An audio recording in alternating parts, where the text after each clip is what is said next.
Some games try to reinvent the action RPG formula, and some try to refine it. DragonKin the Banished clearly aims for the second, but whether that's enough today is where things get interesting. DragonKin the Banished is a top-down action RPG built around fast combat, character builds, and a dark fantasy setting. It's designed for players who enjoy games like Diablo or Path of Exile, but want something a bit more focused and less overwhelming. It's currently available on PC, targeting players who value progression systems and build experimentation without excessive complexity. At its core, the gameplay revolves around ability-driven combat and character customization. Each class offers distinct playstyles, and the skill system allows for meaningful variations in how you approach fights. Combat feels responsive with a solid sense of impact, especially when chaining abilities together. However, enemy variety can feel limited over time, and while the mechanics are polished, they don't evolve significantly as you progress. The pacing is steady, but not always exciting. There are moments where repetition starts to creep in, particularly during longer grinding sections. The progression system is one of the stronger aspects. You're constantly unlocking new abilities, refining your build, and adjusting your approach based on gear and skill synergies. It's satisfying in short bursts, and there's enough depth to encourage experimentation. That said, it doesn't quite reach the complexity or long-term engagement of top-tier ARPGs, which may limit replayability for more hardcore players.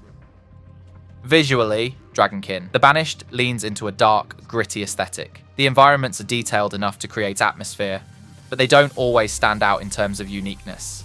Character models and animations are functional, though not exceptional. Performance is stable overall, which is important for this type of game, and there are no major technical issues holding it back. The sound design does its job well. Combat fights have weight, abilities sound impactful, and the ambient audio helps build tension in darker areas. The soundtrack is subtle rather than memorable. It supports the experience without drawing attention to itself. Voice acting is minimal, but what's there is serviceable and fits the tone.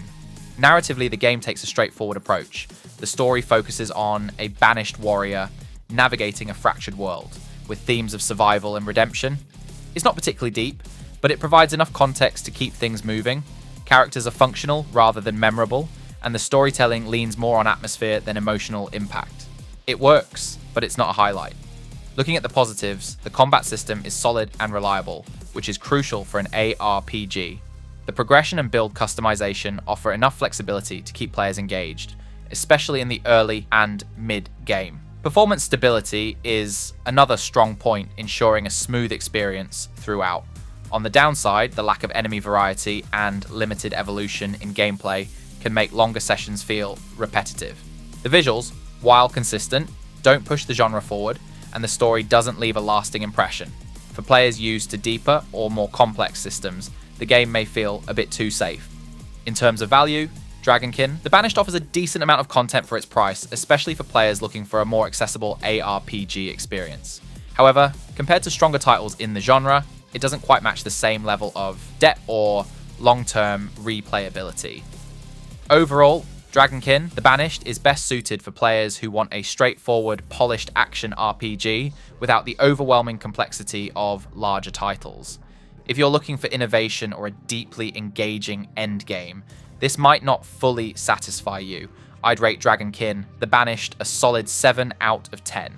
It's a competent and enjoyable experience, but it plays things a bit too safe to stand out in a highly competitive genre. If you enjoyed this review, make sure to like the video, subscribe for more honest game breakdowns, and let me know in the comments. Do you prefer ARPGs that focus on accessibility, or ones that go all in on depth and complexity?